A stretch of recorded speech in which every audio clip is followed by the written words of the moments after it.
It might seem like a silly question, but if I were to ask you, what is a feeder series, how would you answer? In this short video, I hope to explain what a feeder series is and how the various ladders around the world work. The term feeder series refers to what a championship aims to do with its competing drivers, train them up and move them into a bigger championship.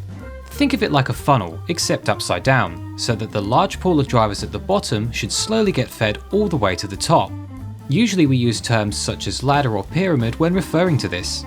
For example, the FIA has their global pathway, which is what they consider the optimal route towards Formula 1.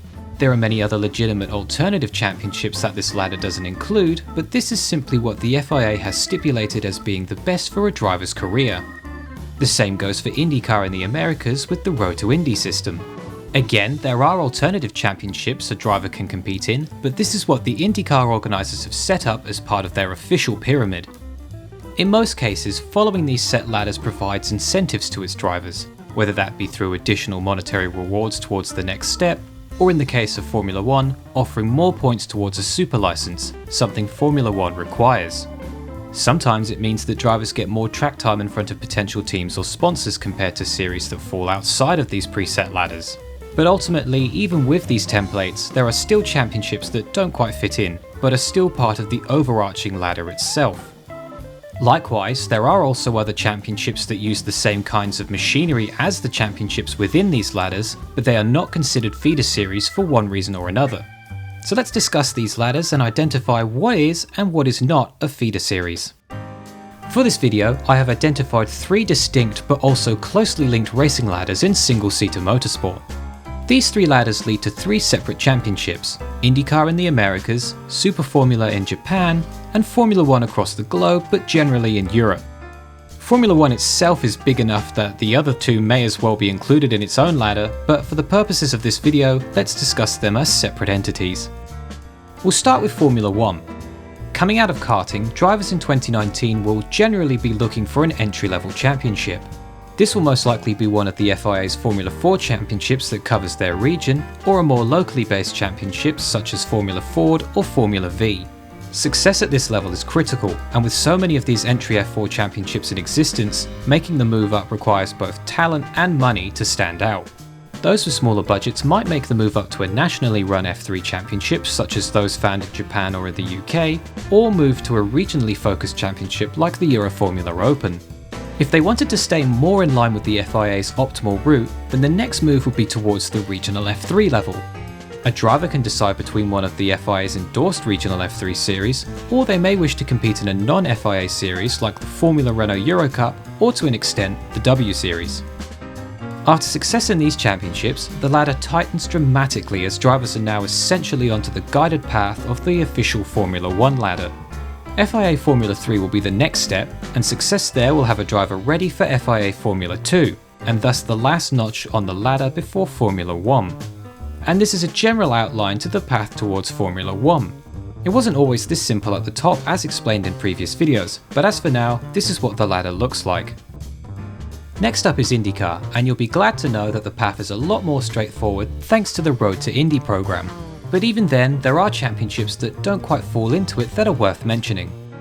Out of karting, local drivers in North America will most likely spend their first steps into single-seaters at the F1600 level. However, since 2016, 2 North American-based FIA F4 championships have been set up, adding another option for drivers at that level should they be unsure of their final goal.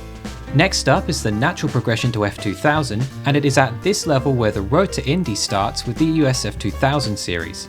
There are other F2000 championships based in North America of course, but only the US F2000 championship is part of the program.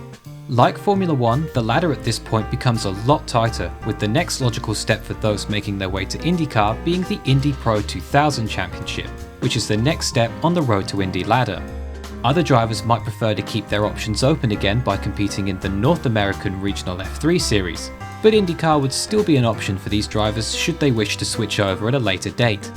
Finally, the last step on the Road to Indy ladder, and really the last step on the ladder full stop for all promising IndyCar drivers, is Indy Lights, a championship that has no real modern day rivals in 2019. And that should cover IndyCar. Super Formula was once a route for many drivers looking to make a move into Formula 1, particularly in the 90s and early 2000s. But in recent years, it has gained a reputation as the last step for a lot of domestic racers, particularly those doing double duties in other high-ranking Japanese racing series such as Super GT. While Super Formula has no official ladder like the other two, there are still enough championships domestically to funnel talented drivers into it. Straight out of karting, a common route for most drivers is to take part in the Super FJ category. Some drivers may choose to jump straight from karting into one of the two flavours of F4 available in the country, with the FIA's version becoming increasingly more popular since its introduction in 2015. The next logical step is Formula 3, as Japan still has its own national championship. But with the introduction of regional F3, some drivers may also choose to participate in the nearby F3 Asia series, but so far the crossover has been quite limited. And that's really the last step before Super Formula, as the ladder in Japan is a lot smaller. Some drivers may choose to participate in European-based championships after F4 or F3 if Formula 1 is their dream, but Super Formula is still a common goal for a lot of drivers. Of course, these ladders are not set in stone, and some series can be viable steps on the ladder one year and absent the next. Not to mention that there are single-seater championships in all of these countries that aren't considered feeder series at all, and are used by drivers, usually older, for fun rather than of goals of a future top-level drive, like the Atlantic Series in the United States and the Vie Challenge Monu Plus in Europe.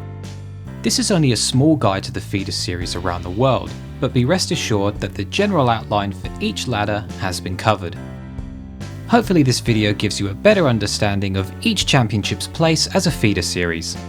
Thank you so much for watching. If you liked the video, then let me know, and also consider subscribing if you want to see more videos like this. My name's Jacob, and as always until next time, goodbye.